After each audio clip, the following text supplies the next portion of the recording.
Hi hello नमस्कार, कशा आहात तुम्ही सगळे? मी पुष्पा तुमचं सगळ्यांचं स्वागत करते माझ्या या यूट्यूब चॅनलमध्ये. तर आत्ता वाजले होते संध्याकाळचे 6 आणि 6 वाजता एवढा अंधार पडला होता. दरवेळेस 6 वाजता असं वातावरण नसतं, खूप ऊन असतं आणि आता मे बी थंडी जवळ आलेली आहे. त्याच्यामुळे मे बी आता इथे लवकर अंधार होतो आहे. म्हटलं आज तुमच्यासोबत संध्याकाळचं माझं जे रुटीन आहे ते शेअर करावं. काही नाही, सिम्पल रुटीन आहे आजचं. आणि सोबतच मी माझा जो गॅस आहे त्याचे जे बर्नर्स आहेत कसे क्लीन करते ते मी तुमच्यासोबत शेअर करते आणि सोबतच तुमचे काही प्रश्न आहेत ते देखील तुमच्यासोबत शेअर करेनच. तर त्याआधी म्हटलं संध्याकाळी आज मला खूप उशीर झाला होता भांडी वगैरे मांडायला. तर दरवेळेस हे जे काम आहे ना ते 4 वाजता होतं, पण आज आहे ना स्पृहा खूप रडत होती त्याच्यामुळे सगळाच गोंधळ झाला होता घरामध्ये. तर म्हटलं भांडी आता जेव्हा वेळ भेटेल तेव्हाच आवरावे आणि असं माझं रुटीन असतं अधेमध्ये. कारण मुलं जेव्हा लहान असतात ना तेव्हा पहिलं त्यांच्यासाठी वेळ द्यायला लागतो आणि त्यानंतर ह्या बाकीच्या गोष्टी होतात. आणि आज संदीप देखील लवकर घरी आले होते तर म्हटलं सोबतच चहा घ्यावा, नाहीतर रोजचा चहा 4 वाजता होतो. मग चहा झाल्यानंतर दोघांनी पण थोडा वेळ शांत बसून चहा घेतलेला होता आणि संदीप आल्यानंतर थोडा वेळ स्पृहा त्यांच्याकडे राहते त्याच्यामुळे मला थोडा वेळ रिलॅक्स भेटतो. तर त्या टायमाला मी दिवाबत्ती वगैरे सगळं काही आहे ना ते करून घेते आणि जेव्हा मी दिवाबत्ती करते ना तेव्हा मी सगळ्या लाईट्स ऑन करते. बेडरूम सोडून लिव्हिंग, डायनिंग रूम, किचनमध्ये वगैरे सगळीकडे लाईट चालू असतात. तर दिवाबत्ती केल्यावरती एवढं शांत वाटतं आणि त्याच्यानंतरच संध्याकाळचं जे जे काही रुटीन आहे ते चालू होतं. तर देवघराला दसऱ्याच्या दिवशी असं छान सजवलं होतं आणि ते छान दिसत होतं म्हणून मग मी काढलं नाही.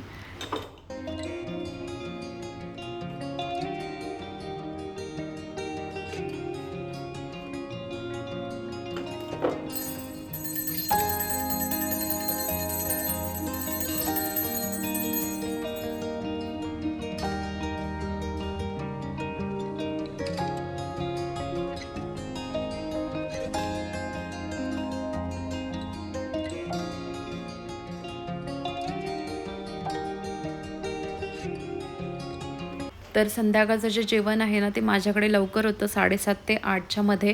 कारण संदीप दोन टाईमच जेवतात त्याच्यामुळे त्यांना मग लवकर लागतं जेवायला. तर आज काही असं स्पेशल रेसिपी नाही आहे, आपलं साधं भाजी भाकरी आहे.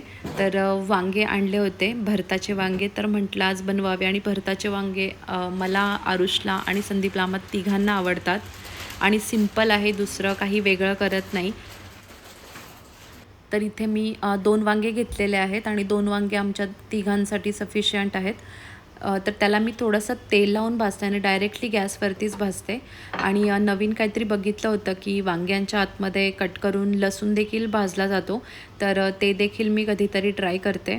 तर जेव्हा वेळ असतो तेव्हा मी लसूण ठेवते भाजायला, नाहीतर मग असेच वांगे भाजून घेते. आणि भरतासाठी आपल्याला माहिती आहे कांदा जास्त लागतो, टोमॅटो मी टाकत नाही. त्याच्यामुळे मी कांदा थोडासा जास्त घेते. आणि जेव्हा वांगे भाजते ना गॅसवरती तेव्हा डायरेक्टली भाजते, त्याच्यामुळे बर्नर्स आहेत ना, तुम्हाला माहितीच असेल की वांग्यातलं जे पाणी आहे ना ते सगळं बर्नरवरती येतं. तर बर्नर जेव्हा आपण वांगे वगैरे भाजते किंवा काहीही भाजते ना तेव्हा बर्नर क्लीन करते मी. तर आपले हे जे बर्नर आहेत ना ते अधेमध्ये आपण क्लीन करायला पाहिजेत, नाहीतर मग जी आपली फ्लेम आहे ना गॅसची ती कमी होत असते. तर आज मी तुमच्यासोबत शेअर करते की माझे जे बर्नर्स आहेत ना ते मी कसे क्लीन करते. तर इथे माझे दोन्ही वांगे बऱ्यापैकी भाजलेले आहेत आणि इथे मी कांदा देखील कट करून घेतलेला आहे. 2 वांग्यांसाठी मी इथे 3 कांदे घेतलेले आहेत की ज्याच्याने थोडंसं जास्त क्वांटिटीमध्ये होईल. आणि वांग्याच्या भरतासोबत आमच्या इथे भाकरीच बनते आणि संध्याकाळी मी जनरली भाकरी बनवते. पण जेव्हा आरुषचा मूड नसतो तेव्हा मग त्याला काहीतरी वेगळं लागतं, पण वांग्याचं भरीत त्याला आवडतं, तो खातो. तर ज्वारीची भाकरी मी आत्तापर्यंत तुमच्यासोबत कधी शेअर केलेली नाही आहे, कारण मला म्हणजे असं खूप छान आणि सुंदर अशी माझी भाकरी होत नाही, फुलत नाही. पण जेवढं आमच्या तिघांसाठी होईल तसं मला भाकरी बनवता येते. म्हणजे कोण गेस्ट वगैरे आलं की मी कधीच ट्राय करत नाही भाकरीचं, कारण माझ्याकडून ती तेवढ्या क्वांटिटीमध्ये तेवढी छान अशी बिलकुल पण होत नाही. तर वांग्याचं जे भरीत आहे ना ते आपण म्हणजे त्याच्यामध्ये काही न टाकलं, नुसता कांदा जरी टाकला ना तरी ते टेस्टी बनतं. पण मी थोडेसे जिरे आणि कढीपत्ता टाकते आणि कढीपत्ता चांगला असतो, जसं की तुम्हाला माहिती मी बराच कढीपत्ता खाते. तर कढीपत्ता मी भरपूर वापरते आणि तो चांगला देखील लागतो आणि आरुषला देखील आता सवय झाली, तो बिलकुल पण कढीपत्ता बाजूला काढून खात नाही, तो व्यवस्थित खातो. तर इथे मी लसूण आहे ना, जो भाजून घेतलेला होता तो व्यवस्थित टेचून घेतला आहे आणि त्यासोबत मी थोडीशी कोथिंबीर देखील ॲड केली आहे. त्याच्याने आहे ना टेस्ट थोडीशी बदलते आणि तेलामध्ये जेव्हा आपण कोथिंबीर टाकतो ना, तेव्हा त्याची जी चव आहे ना ती भाजीला येते ना. तर वरून टाकल्यावरती त्याचा काहीच उपयोग होत नाही. तर इथे मी जो बराच कांदा कट केलेला होता तो मी आता थोडासा परतून घेते. खूप जास्त परतायचा नाही आहे, थोडासा कच्चा असेल तरी देखील छान लागतो. आणि आमच्या इथे बऱ्याच भाज्यांमध्ये शेंगदाण्याचं कूट वापरलं जातं, त्याच्यामुळे मी शेंगदाणे भाजून वाटून ठेवते. म्हणजे कधी असं इमर्जन्सी नाही कधी शेंगदाण्याचं कूट बनवूनच ठेवते आणि वापरलं जातं, त्याच्यामुळे ते संपतं देखील.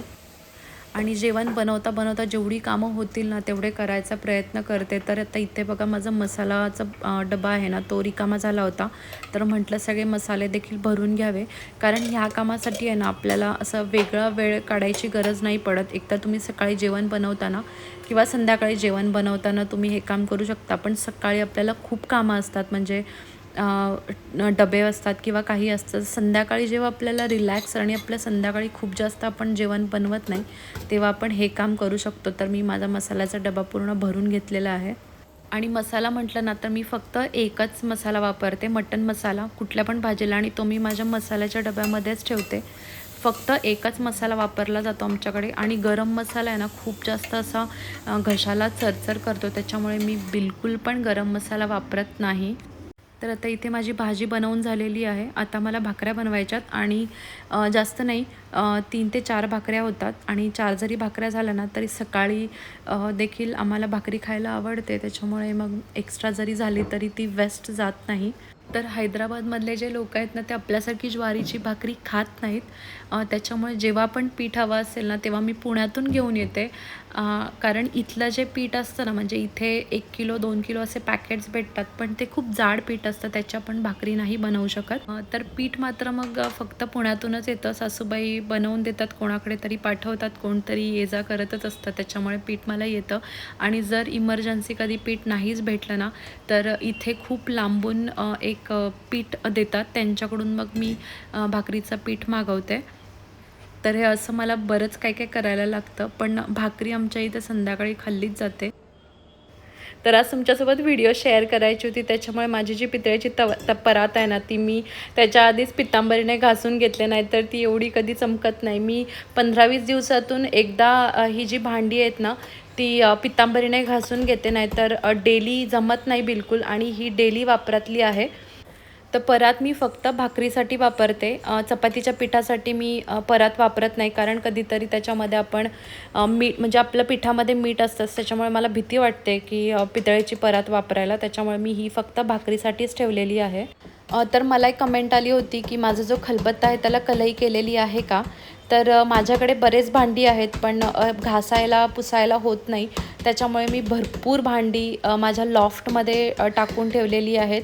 हंडे आहेत, त्याच्यानंतर पाण्याची टाकी आहे, त्याला फिल्टर देखील आहे, पण मी ती भांडी वापरत नाही, कारण तेवढं मेंटेन होत नाही आहे माझ्याकडून. नंतर जेव्हा मुलं मोठी होतील, स्पृहा थोडी मोठी होईल, तेव्हा मला थोडा वेळ भेटेल. तर माझ्याकडे ही जी भांडी आहेत ना ती अशी आहेत की ज्यांना कलई करायची गरज नाही, म्हणून मग मी ही जी परात आहे ना ती फक्त भाकरीसाठी वापरते. आणि जो खलबत्ता आहे ना तो देखील, म्हणजे आपण त्याच्यामध्ये फक्त आलं लसूण वगैरे कुटतो, काही गरम त्याच्यामध्ये टाकत नाही. त्यामुळे मग त्याला देखील कलईची काही गरज नसते. पण ज्याच्यामध्ये आपण काहीतरी बनवतो, शिजवतो, त्या देखील गोष्टी लोक तांब्या पितळेची वापरतात बिना कलई करता. पण जर तुम्ही कढईमध्ये काही भाजी वगैरे बनवत असाल ना तर ती त्याच्यातून लगेच आपण काढून घेतली आपल्या सर्विंग बाउल्समध्ये, तर त्याच्यामध्ये आपण भाजी बनवू शकतो कलई न करता. कारण माझ्याकडे बरीच भांडी आहेत आणि मला बऱ्याच गोष्टी माहिती आहेत तांब्या पितळेच्या, त्यामुळे मी तुमच्यासोबत शेअर करते.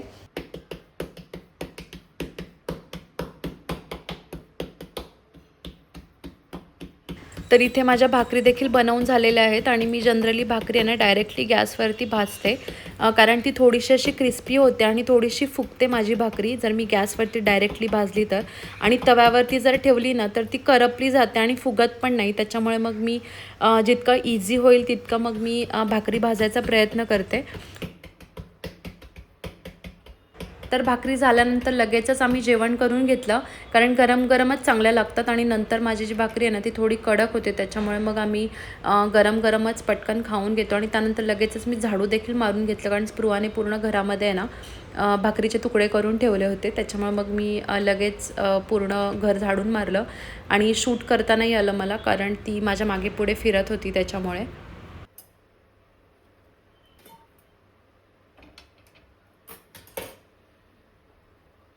तर मला 2-3 कमेंट्स आल्या होत्या की तुम्ही इथे किचनच्या ओट्यावरती इथे कप कशाला अडकवलेले आहेत. तर हे एक हुक्सचं ऑर्गनायझर आहे. तर याला जर तुम्ही बघितलात ना तर साईडला 2 स्टिकर्स आहेत आणि त्याला ती जी रॉड आहे ना त्या रॉडवरती हे 9 हुक्स आहेत की जे आपले मूवेबल आहेत, एका जागेवरती नाही राहत. तर याला मी माझे जे कप आहेत ते लावलेले आहेत. तर हे जे ऑर्गनायझर आहे ना याला तुम्ही आपले जे स्पून्स आहेत ना ते देखील लावू शकता आणि दिसायला खूप सुंदर दिसतं. तर याचे जे हुक्स आहेत ना ते निघू शकतात, म्हणजे जर तुम्हाला कमी हुक्स हवे असतील ना तर तुम्ही तेवढेच हुक इथे लावून ठेवू शकता. मी काढलेले नाही आहेत, कारण जर मी काढले ना तर ते इकडे तिकडे मिसप्लेस होतील. त्याच्यामुळे मी आहेत तेवढेच आता आपले जे कप आहेत ना ते 6 कप ह्याला बसतात, 9 वगैरे कप नाही बसत, कारण कपच्या साईजवरती डिपेंड आहे. जर तुमचे कप मोठे असतील ना तर याच्यामध्ये 4च कप जास्तीत जास्त बसतील. तर हे जे ऑर्गनायझर आहे ना याला जास्तीत जास्त आपण स्पून अडकवू शकतो. आणि हे जे स्टिकर्स आहेत ना ते बरंच वेट कॅरी करतात, म्हणजे खूप स्ट्रॉंग अधेसिव्ह स्टिकर्स आहेत. आणि ही जी रॉड आहे ना ही आपली स्टीलची रॉड आहे. तर दिसायला हे खूप छान दिसतं आणि खूप जास्त कॉस्टली नाही आहे. मी काहीतरी हे 250 रुपीजला घेतलेलं आहे. तर इथे बघू शकता मी 2 हुक्सला 1 कप लावलेलं आहे, त्याच्याने त्याचं जी लेवल आहे ना ती छान दिसेल. तर हे आपलं सिंपल एक ऑर्गनायझर आहे. तर तुमचे कमेंट्स आले होते म्हणून मी आज तुमच्यासोबत म्हटलं शेअर करावं.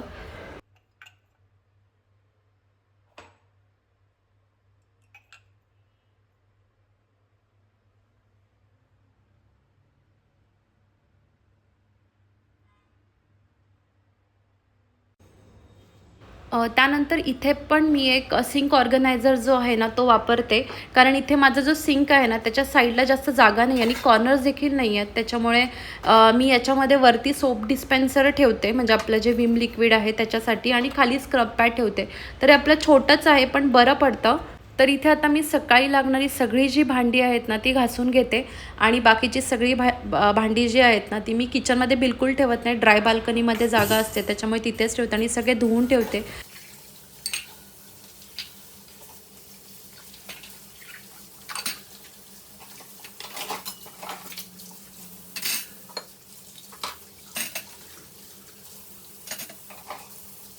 तर ज्यांचा ओटा असा व्हाईटमध्ये आहे तर तो कसा क्लीन करायचा ते देखील आज मी तुमच्यासोबत शेअर करते. एक DIY सोल्युशन आहे जे तुम्हाला मे बी तुम्ही बघितलं असेल आधी कोणाच्या तरी व्हिडिओजमध्ये, पण म्हटलं ज्यांना माहिती नाही आहे त्यांच्यासाठी मी शेअर करते. तर इथे ही जी बॉटल आहे ना ही कॉन्स्टंटली माझ्या किचनमध्ये असते बनवलेलं सोल्युशन.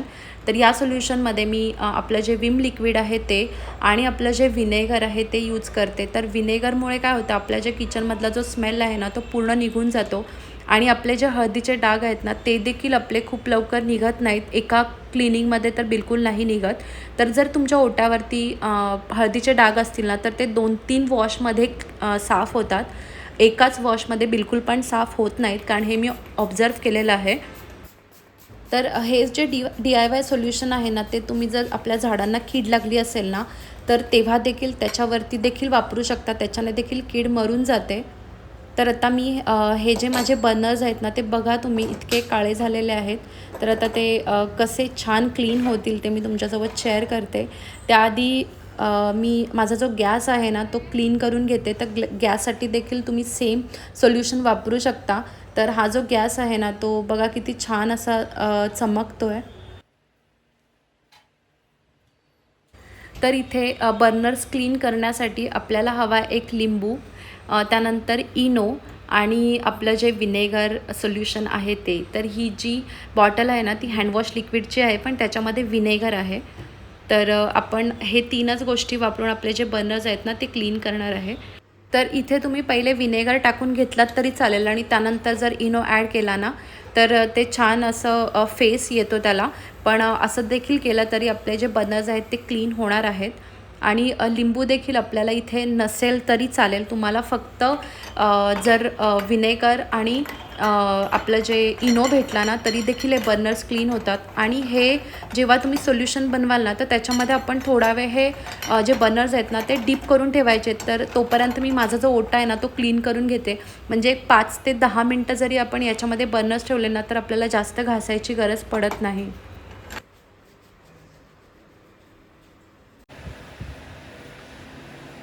त्यानंतर आपली जी फोडणी आहे ना ती आपली समोर उडते, त्याच्यामुळे समोरचं सेक्शनवरती देखील आपल्याला रोज मॉप मारून घ्यायचं आहे. आणि जर हे आपण रोज नाही ना केलं तर तिथे ते जे डाग आहेत ना आपल्या फोडणीचे ते तसेच पिवळे आणि चिकट होऊन जातात. त्याच्यामुळे ते आपण जर रोज साफ केलं ना तर तसे पिवळे डाग राहणार नाहीत. तर हे बघा बर्नर्स जे आहेत ना ते मी 5 मिनटंच या सोल्युशनमध्ये डीप करून ठेवले होते. तर हे बघा इतके छान आणि सुंदर स्वच्छ झालेले आहेत. तर तुम्ही म्हणाल की आपले जे बर्नर्स आहेत ते नव्यासारखे होतील, तर बिलकुल पण नाही. काही डाग आहेत की जे आपले जे बर्नर्स आहेत ते पूर्ण असे नवीनसारखे चमकत नाहीत. म्हणजे मी हे जे DIY आहे ते मी खूप आधीपासून यूज करते, तर मला माहिती आहे की पूर्ण जे बर्नर आहे ते नवीनसारखं होत नाही. पण हे असं देखील होणं खूप महत्त्वाचं आहे. आणि हे जर असं क्लिनिंग केलं ना तर आपले जे बर्नर्स आहेत ना ते व्यवस्थित चालतात. त्याचं जे लाईफ आहे ते चेंज होतं, ते वाढतं.